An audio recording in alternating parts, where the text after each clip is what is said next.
لۆ چەندەم جارە گردبوونەوەی دەکەین و بەیاننامەش دەخینینەوە و یادداشتنامە داواکارەکانشمان بریتێ لەوەی کەوە مامۆستایانی وانەبێژ ساڵانێکی زۆرە خزمەتی نیشتیمان دەکەن لە ڕێگای پەروەردە و فێرکردنی قوتابیان و خوێندکارانی نیشتیمان و هەر لە قەیرانی دارایی و گەماروی ئابووری حکوومەتی عێراق لەسەر حکوومەتی هەرێم و نەبوونی یاسای بودجە لە هەرێم و نەمان هێشتووە کەرتی پەروەردە تووشی شکست بێت.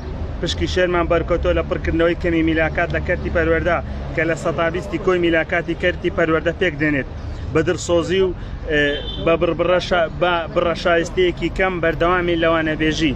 لە ئێستا ئێمە وەک نوێنەری سەرجەم مامۆستایانی وانەبێژ لە هەرێمی کوردستان داوا لە حکوومەتی هەرێمی کوردستان دەکەین دەرگای دامەزراندن لە کەرتی پەروەردە بکاتەوە مامۆستایانی وانەبێژ بە هەمیشەی دامەزرێنێت چیتە درێژە بە چینایەتی نەدات لە کەرتی پەروەردە. ئەگەر وەزارەتی پەروەردە و حکوومەتی هەرێم وەڵامی داواکاریەکانمان نەداتەوە درێژە بە خۆپیشاندان دەدەین لە کاتێکی دیاریکراودا بایکۆتی گشتی پرۆسەی خوێندن ڕادەگەینین. نوێنەرانی مامۆستایانی وانەبێژ لە هەرێمی کوردستان.